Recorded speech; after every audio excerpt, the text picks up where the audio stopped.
I mean, I don't know. I don't think death is a bad thing. I mean, it's part of life. So to like say whether something's right or say whether something's wrong, sure it might be right now, but in the future it could be completely different. So it's hard to say. When somebody dies, I don't know where they go.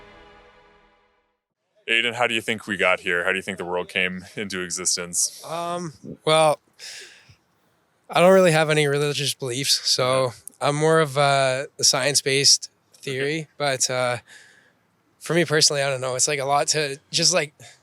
It's just my opinion, and it won't really go anywhere. So I would say the Big Bang Theory. Okay. And just like maybe like some little amoeba or I don't know. There's a lot of theories that go along with it, but I don't know. Just Big Bang Theory, I guess. Gotcha. Maybe. Okay. Yeah. Right on. And so, Big Bang Theory. Yeah. What do you think? In light of that, what do you think the meaning of life is? In light of that, Yeah. the meaning of life, I think it really depends on what like person, like on the person. Okay. It's kind of hard to say because like in retrospect, we're all super small. Yeah. And like what we do I think it's just like for society, it's always been since we started as, I guess, cavemen or primals or whatever you want to call it. It's been to move our society forward as a unit, just like any other kind of species does. Okay. Like you evolve, and I think our future should be to take care of our Earth and preserve nature.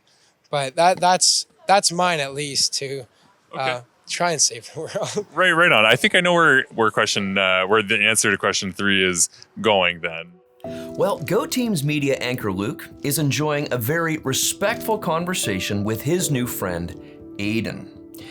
And in response to big question 1, where do we come from? Or as Luke asked it, how do you think the world came into existence?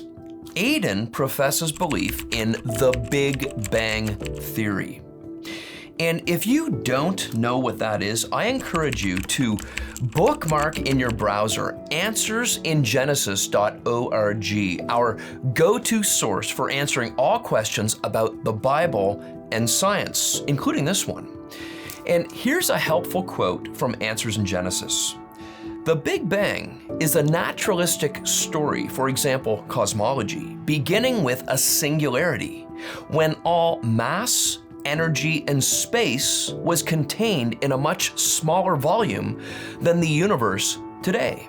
It is riddled with problems, supported by numerous unobserved assumptions, and most importantly, contradicts the biblical teaching of creation. All true. But thinking a bit beyond the theory also begs the question, where did the original mass, energy, and space that was in existence before the Big Bang come from? Because we know those elements do actually exist. Well, the Bible has the answer in the very first verse. In the beginning, God created the heavens and the earth. Of this verse, Dr. Henry M. Morris says, Genesis 1:1 can legitimately and incisively be paraphrased as follows. The transcendent, omnipotent Godhead called into existence the space, mass, time, universe. Now again, while we as Christians don't believe the Big Bang because it's diametrically opposed to the supernatural creation account in the Bible, God gives us the answer of where those original elements came from. Him. Now, Luke is a very consistent and well-informed Christian, so he likely knows this stuff and maybe even shared some of it with Aiden off camera. But on camera, Luke asks a great question to transition the conversation to big question 2, while also exposing the inconsistencies of Aiden's worldview. In light of the Big Bang Theory, what do you think the meaning of life is?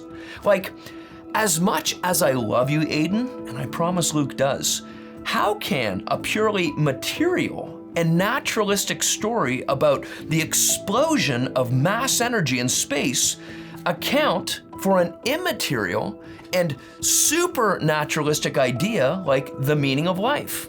It can't. So now let's hear how Aiden answers big question 3, the scariest and most spiritual question of all. So what do you think actually happens then when we die? So I Yeah. have a feeling I know what you're going to say, but go. Well, yeah. Yeah.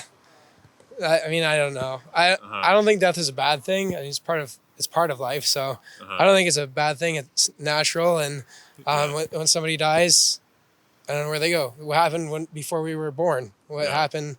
Like there was nothing when you don't remember it when you were a baby or when before that. So maybe it could just be black. Could be I don't know, spirit realm or something. I don't know. So do you feel like you hope for a spirit realm, even though you kind of talked about non-naturalism from the first question, non-naturalism would be like intelligent design. Naturalism would be what you said, like you mentioned, like the Big Bang and stuff. Do you kind of hope when it comes to like question 3 that like you do get to live on forever? Like, do you hope for that or? Yeah, I would hope for that at least in the in the afterlife, not here probably because that's cool. Do you have time for a couple more questions? Yeah. Okay. Cool. So, what do you believe in terms of like morals and ethics, then, Aiden? Like, do you think that there is an objective standard of right and wrong? That's kind of like question 4, really, when it comes to these big 3. Do you think that there's a right and a wrong? And if so, like, what do you think kind of makes something right or wrong? Hard question. I mean, as of right now, like our society, it does have rights and wrongs. Like there's laws for that. But when you compare them to, I don't know, 60 years ago, they're completely different. So to say whether something's right or say whether something's wrong, sure, it might be right now, but in the future, it could be completely different. So it's hard to say.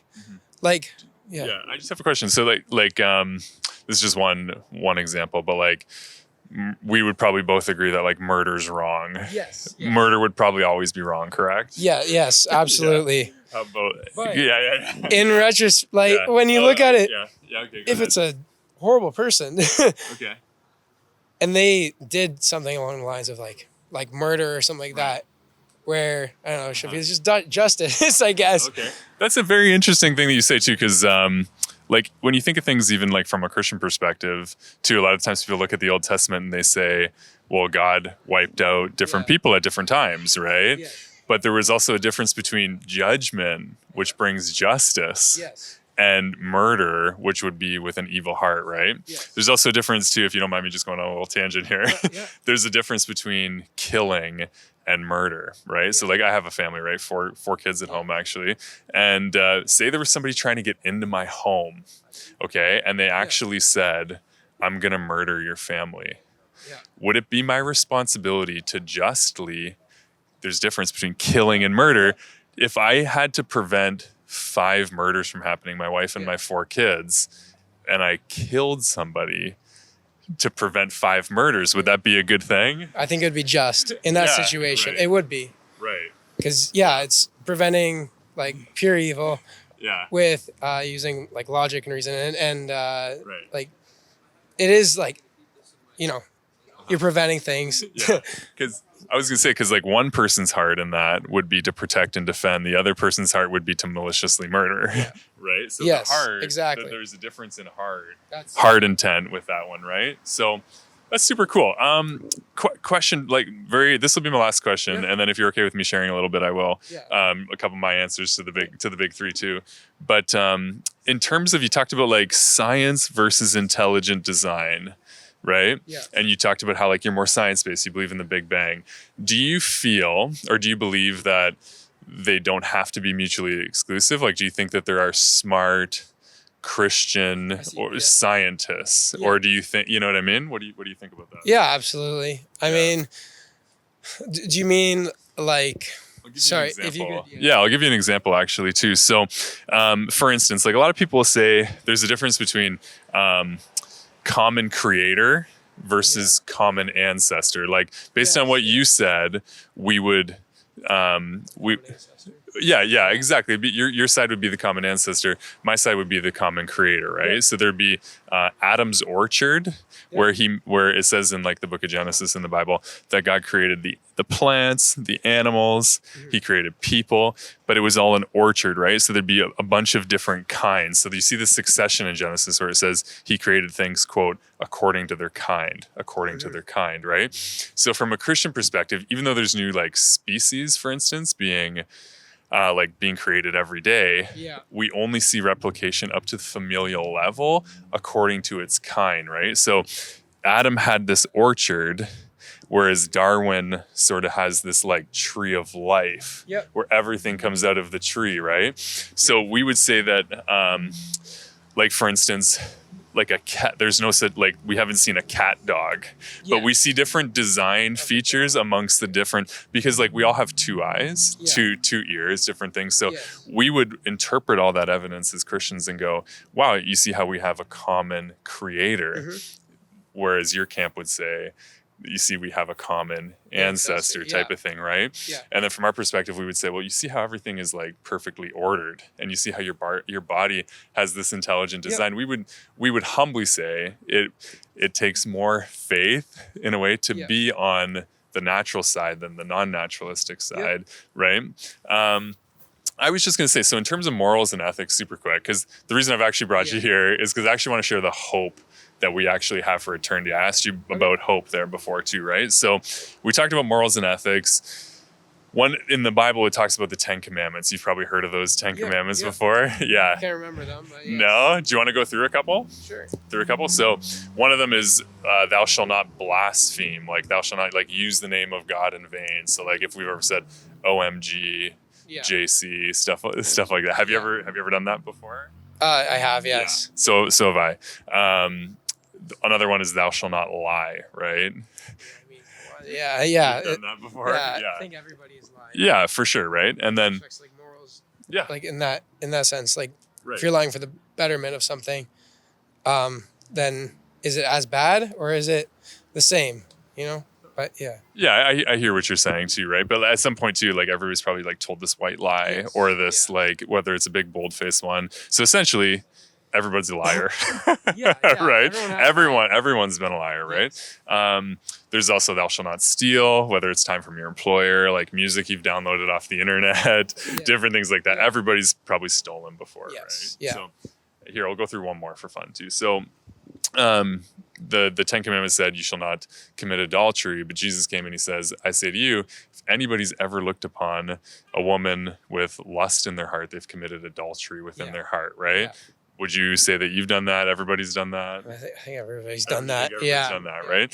So it's funny. So from according to the Christian perspective, when we look at this objective standard, it's kind of like we look into this mirror of morals and ethics. We look into it and we see our fault. We see how good God is and we see how not good we are. Because as we've just said, everybody, if God judges everybody by these 10 commandments, judges, not murders, right? But if he judges everybody by these 10 commandments, everyone's guilty, right? And he's given us, like from the Christian perspective, as far as question one goes, he's given us everything. He's given us our breath, our life, right?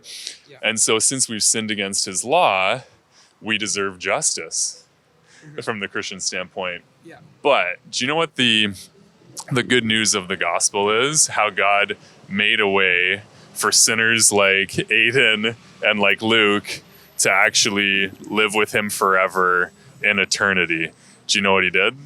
I don't know. No. So he sent his son Jesus, right? Okay. So if God, so if God can create this world, he can immaculately bring this perfect man into existence who essentially took the wrath, the spanking for everybody when he died on the cross, right? He took all of that punishment for Aiden's sins, for Luke's sins, for everybody.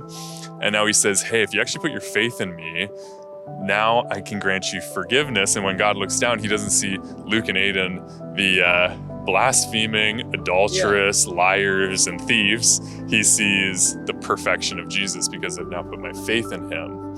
And then I get to live forever, right? So that's the hope that we'd have as Christians, right? Do you have any questions about that? Has anybody ever explained that fully to you before? That we look into that law, we're all guilty. Yes. Jesus comes, and then My Nana works at a church, so I've heard a lot of it. Cool. I've heard a lot of it. But So I don't know if you have anything to add to that, but it's been a pleasure talking. No, it's been a pleasure talking. Yeah, here, let's do a righty shake. Let me give you the souvenir because you've been so kind. Aiden compares what he calls the rights and wrongs of today's society with yesterday's society. And he implies that morality is changing over time. But can morality actually change? Well, biblically, morality is a reflection of God's moral character. And because God's character can't change, morality can't change either. But what can change and does change over time is a person's or entire society's behavior by God's standard of morality. In other words, God has permanently posted his speed limit and it doesn't change. But people just choose to drive faster and faster and sin more and more by the standard of that speed limit. And though Aiden says he has, quote, no religious beliefs, as a fellow image bearer of our Creator God, who's hardwired us all wanting hope, Luke asks him another great question to transition to big question 3. Do you hope for an afterlife? Of course Aiden does, which leads to a great conversation about Christ and his gospel. Well done, Anchor Luke. And if you're a fellow Christian, please pray for God to save Aiden before it's too late. Well, thanks again for watching Go Teams Media. If you'd personally like to continue conversing and connecting with us, go to goteamsmedia.com. I'm Corey McKenna, the Equipping Evangelist, and you've been on the go with Go Teams Media.